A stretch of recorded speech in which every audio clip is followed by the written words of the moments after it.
You are listening to The Growth Signal. My name is Alyssa and Nolte, I am Jacquelyn Goldberg. and we're going to get right into it. Jacquelyn, what is your hot take? My hot take is that customer success is measured completely wrong today. And what I mean by that is oftentimes, especially in the SaaS world, it's all about NPS score and do they like us? And maybe are they renewing?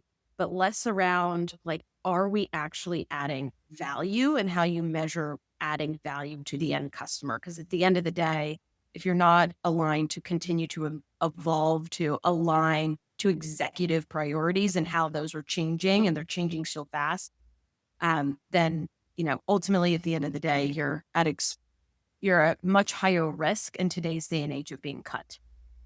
I think this is a very important conversation.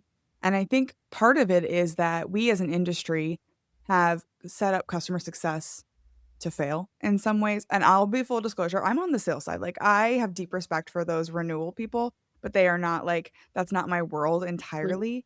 And so, like, when I think about from a sales perspective, we have pretty clear, like, wins and losses, right? I closed a deal.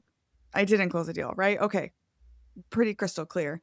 I feel like when customer success first got started, I guess, if you will, using my air quotes, it was less about having those hard metrics and having very clear, like, this is what good looks like for you, and more squishy and feely. And like, oh, did you talk about your dogs this weekend? Oh my gosh, how exciting for you. Oh, you got a picture of them at their wedding. Congratulations. Like, those are things, though, that to your point, you can't measure the value of knowing someone's dog's name. Yeah. I So hate selling on a feeling, to your point.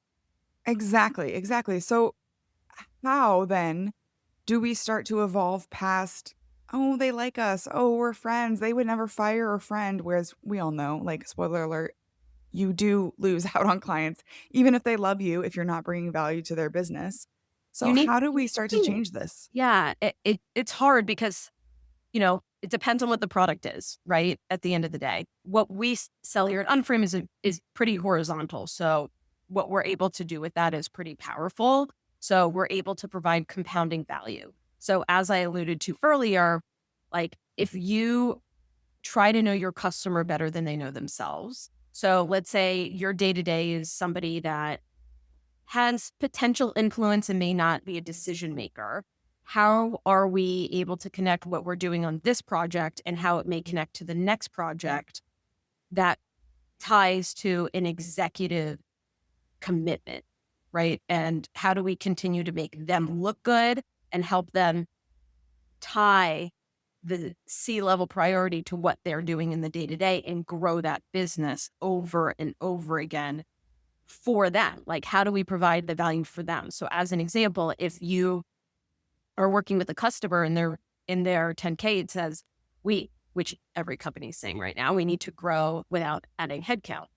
Well, what are things that you can continue to do in the solution you're working on to provide that value to show that you can help 10x whatever they're doing on a day-to-day basis? And that can be really hard too, right? Very Because hard. it's different audiences. So this is our first time meeting on air. I have a research company and we do user experience research on like websites and digital experiences and all that good stuff. And one of the hardest things that I struggle with when I bring new researchers on is they're very analytical, they're very in the weeds. So they tend to think from an analytical in the weeds perspective. And that's what I brought them on to do, right? That's what makes a great researcher. But when your presentation, your report, your findings have to level up to that C level, it's the same story, but it's from a different perspective. And I always describe it to them like if I was holding an object and I had it, and from one angle it looked like a circle, and then I rotate it and you say, oh my gosh, this is actually a cylinder, right? The same object, but from different perspectives tells a different story. And we have a hard time sometimes saying, okay, cool, your, call to action button on the first page didn't convert. Okay, but what does that mean for the executive? Well, that means that you're not getting leads. And if you're not getting leads, it's not going to drive long term growth.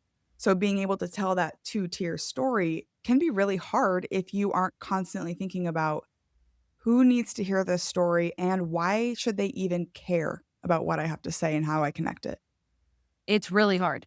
It's really hard. I think that especially because we're moving towards a world where critical thinking is going to be required more and more, given what AI can do at the bottom layer, right? Yeah. And it's going to take a shift from people. It's going to be a hard change. I think this is where, with the world of AI, there will there are people that are going to meet the moment, and there are people that it's change is hard, and that's that the way that they've been doing work is hard, or is going to change, and that's going to be hard.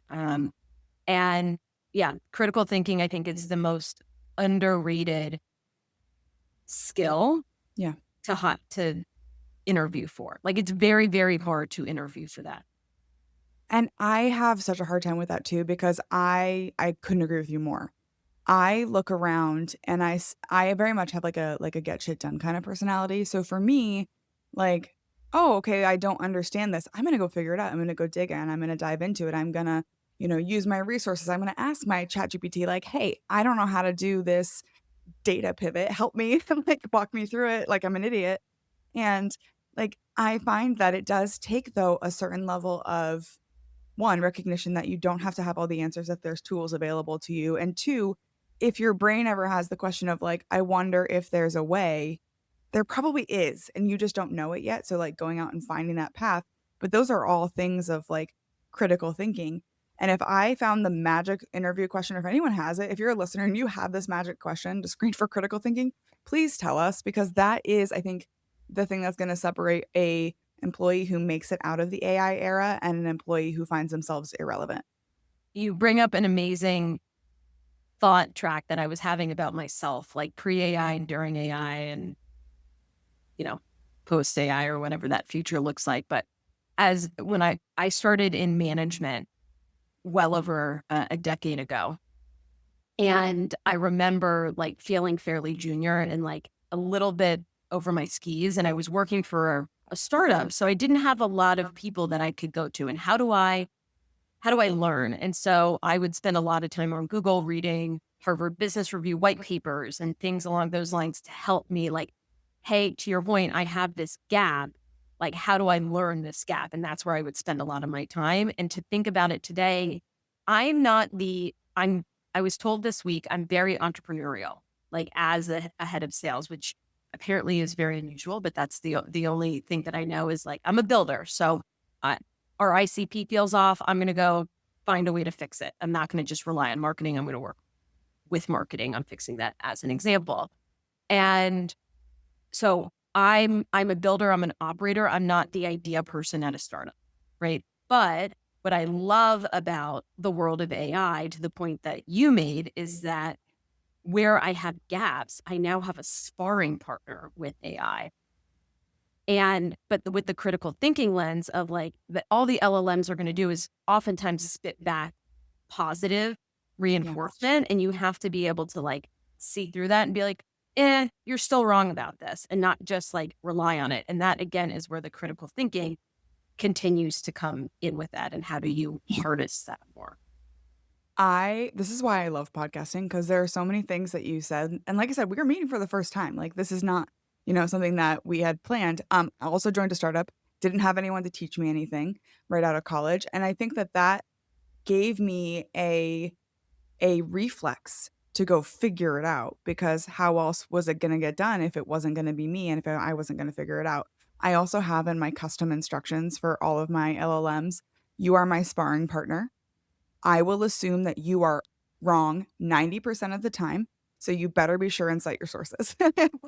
Like these are the things that I'm putting into my LLM because you're exactly right. And I even had a situation yesterday with I was working with Gemini on something. There was some new software that I'm using. It's I'm not used to it and I don't have time to like read through all the documentation. And I said, "Hey, this is what I'm trying to do. Can I do this?" And it's like, "Yes, absolutely you can do this." And I said, "Okay, cool, walk me through it like I'm stupid." And then it was like, "Yes, do this, this, and this." And I sent a screenshot and it's like, "Oh, you're right. We can't do this." And I'm like, "Okay, but you told me that we could." And so I had to change my instructions to say, only use the documentation provided by the site. Here is the URL. Do not deviate from this. And I'm still kind of like struggling and fighting with it. Now, I have been an AI OG for a long time. So I knew that like these are the things you have to push back on. I am very concerned that there's a lot of people who maybe don't have that depth of understanding that AI is amazing technology, but it has a long ways to go and it has come a long ways. So how do we start to develop this reflex of critical thinking? If it's hard to screen for, how do we teach it and the people that we have? I don't have a good answer for that. I struggle with that every day. My only way of screening it right now, we're a Series B startup as of Tuesday. Um, Congratulations, by the way. That's very Thank exciting. you. And we're filming this on Thursday, so I used to say Series A, but um, is by just hiring really smart thinkers and figuring that out in the interview process because I don't know how to train for that at scale today. Is the honest answer. I'm hoping that I have some ideas that I'm going to test out, and I'm hopeful for that. But it's almost like starting a different version of McKinsey, Yeah. right? The consultants that can think critically. That's why so many consultants, I believe, have come over into the AI world and working at a lot of startups. Um, some of which we've hired. It's still a different world where you have to, and startup land. You have to hustle, and there's a lot of pressure, and I still prefer people that have some startup experience. But I think the critical thinking from the consulting world will actually do those folks very well in the AI world. Well, and I think too, it's like the critical thinking, but it's also like the ability to think flexibly, right? Because sometimes you get like a technician is what I'll call them, and a pure operator, right? So you use the words like vision, build, and operate. I consider myself, I'm more on the front end of that spectrum. I'm very much like visionary, big idea, builder. But as soon as the blueprint is put together, I am out. I am so like, I can't do it. And so I found people in my life that love the operating part. They hate the front end of it. But I think we have to think, how do we connect with people who can imagine the world differently? Because I don't know about you, but I feel like 6 months ago, the world was completely different in the world of business than it is today. And that evolution is happening over and over and over again, and it's only getting faster. Well, I think to that point, it's not even 6 months ago. It could be a month, a week, Mm. Yeah. right? And I was on a webinar earlier this week where customers are struggling because it's changing every week, and then nothing is getting done because there's crazy analysis paralysis on like, oh, something new came out. Oh, something new came out. And so that's a challenge within itself. But I think we have to rewire our brains to be yes and people, Yeah. right? Like, which is hard. Again, change is hard. Like, it's a hard part of the human condition. And some people are better at it than others. But I think in order for people to really get into this world, they're going to have to find a way to find the time to just test and learn and be a part of it and just force. I think there's going to have to be a lot of forced um, adoption, unfortunately. Well, and it's I think we too maybe as leaders need to create space for experimentation, right? Because like I think about in a startup, all you are doing is experimenting, right? Like you are just looking for like okay, you make up your ICP, but it's really your like aspirational ICP, like, "Oh, yes, I would love to sell $1,000,000 worth of stuff to, whoever." However, then you start to realize real fast, like, that is aspirational, not real, and so you tweak and you adjust and you Mm. change messaging and you try new things and you try to meet new people and it's constant evolution and experimentation, and then we get to be quote unquote "successful." We get to the point where we kinda, like, got it locked in, and all of a sudden that experimentation, laboratory hackathon time kind of goes away and you're just kind of executing. And so I don't have a solution to this other than to say, I wonder if we as organizations need to create space for people to just take a Friday and on company time, go play with AI and try to build something and try to vibe code something and try to like do something that could change the course of business or turn out to be absolutely nothing at all. And we don't know, but that's the exciting part. I love that idea. I think that's awesome. I think executing that is challenging in this fast moving world. It is. Yeah, I and can, and especially productivity-focused world. yeah, But it's important, right, to have license for creativity there. And I think even in our traditionally uncreative roles. So I'm married to a CPA, right? About as like strict of a profession as you can imagine. But he and I talk all the time about how is AI going to change accounting and how is it going to change the way he deals with clients. And his biggest challenge actually right now is clients going to their AIs to ask questions and then they come to him with like, "Well, my AI said da, da, da, da, da," and he's like, "Well, that is very wrong." Right? But that is something that he's having to not only learn to deal with, but also how can he streamline his own work, his own email communications, his own process without sacrificing the quality that people have come to expect, especially with their accounting. It's an I find that exciting. Oh, I do too. That's why it's become Be our, like our dinner date conversation. Yeah. 'Cause I think it'll continue to take away the mundane, right? To your point, email, the mundane, so that you can think of like really big problems and continue to push yourself to think bigger and harder about things. I got for the first time this morning, I got a message from my Gemini on my phone and it said, I don't even remember what it was called. I've never seen it before, but it was something like, "Alyssa, your daily recap is ready."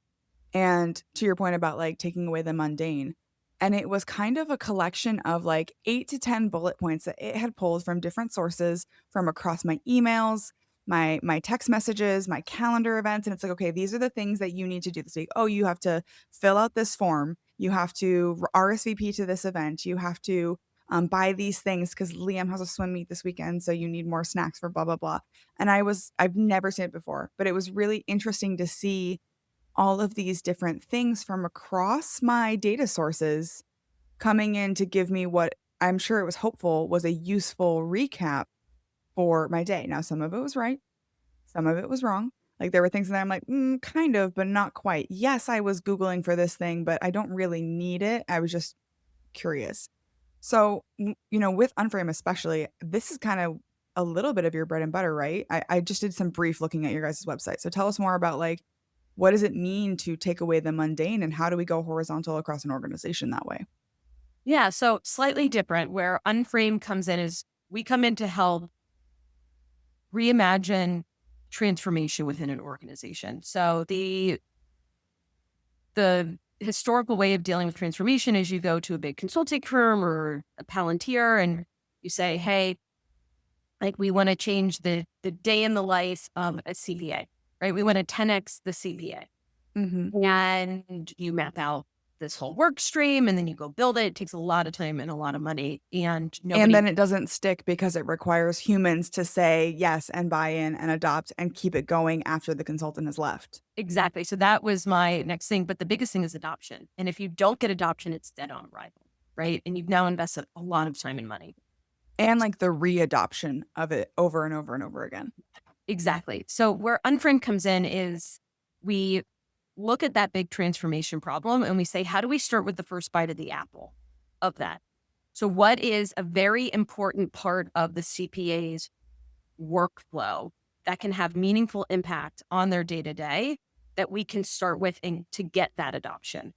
And we sit down with the right folks. We go away and we build something in a very short period of time that is production grade for the end user to have a look at, give feedback, and try. And then from there, we go to commercials because they've now seen something in production. They're happy with what's being built. Very quickly, we finish that in production. And then we go from that first bite of the apple because now we have adoption, right? Now we have people using it in their day to day because we keep the end business user in mind. We don't build in a vacuum. And then we add more and more what we call use cases on top of that. And before you know it, now somebody is basically licensing our platform with all of these use cases, a semantic layer underneath to now have a new transformation initiative. And we have now 10x the CPA. And so it essentially is a managed AI delivery platform where we deliver production grade solutions quickly to solve meaty problems. I like too that you guys focus on the first bite at the apple because I have been in those transformation conversations where there's a million stakeholders involved and everybody wants something different and They aren't thinking adoption. They're thinking, what is the word I'm looking for? They're thinking like enforcement is the word I will use instead. Mm. And that I was on a conversation with someone one time who they wanted to roll out this new program. And I said, okay, cool. How are we going to incentivize people? How are we going to make sure that they actually do this thing? And he goes, well, we'll just come for their scalps if they don't. And I was like, oh, cool. So this is going to fail. Like, we're done here because this is not going to work. You're not going to have the willpower to enforce that forever. And you're not going to have the team who's going to put up with it forever. And so I like the idea of the first bite of the apple of a very user centric thing that we can solve, that we can prove value, because there's a lot of software out there and a long history of solutions that have been all smoke and no fire. And you get it and you're like, okay, I have just been sold a bill of goods. This is really nothing. It's not doing what it said it was going to do. And so we've kind of trained our customers that you're going to get something and you're going to be disappointed, but eventually you'll be fine because you'll figure out how to work around it. But you're saying that you guys are coming in with a real user centric value first approach. Is that correct? That is correct.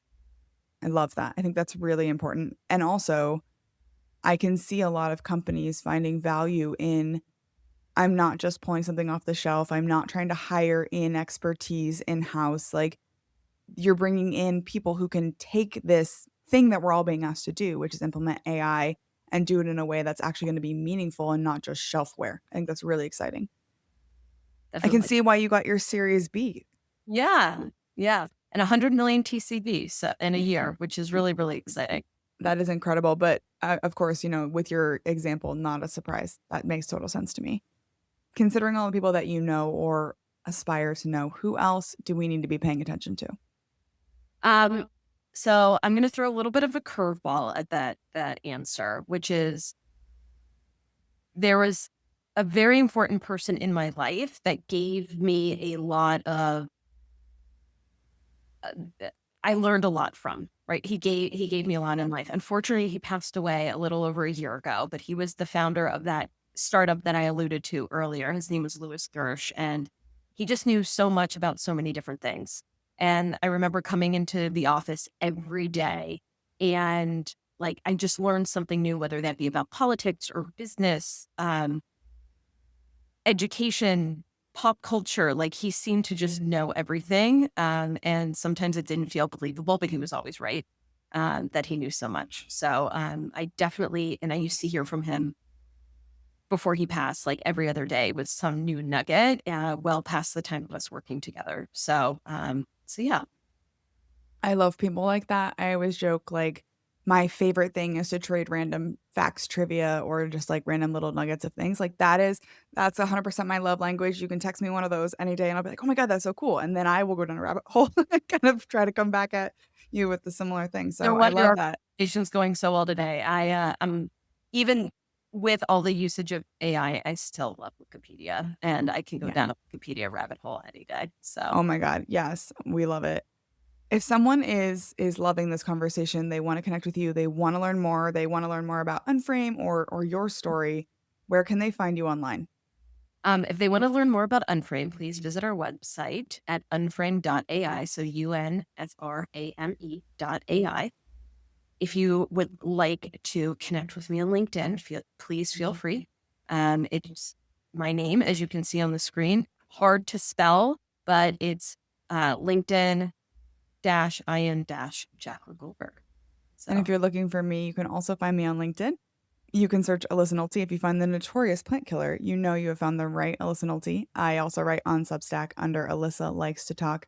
Jacquelyn, I have loved this conversation. It is so refreshing to talk to someone who is really thinking about what it means to be in a, we'll call it post era of AI, where we're saying goodbye to the mundane. We're really connecting with what this technology can do for us, but we're keeping our humanity and our critical thinking at the center. I think that it's such a fresh perspective and an important one. So thank you so much for coming on the show and sharing with us today.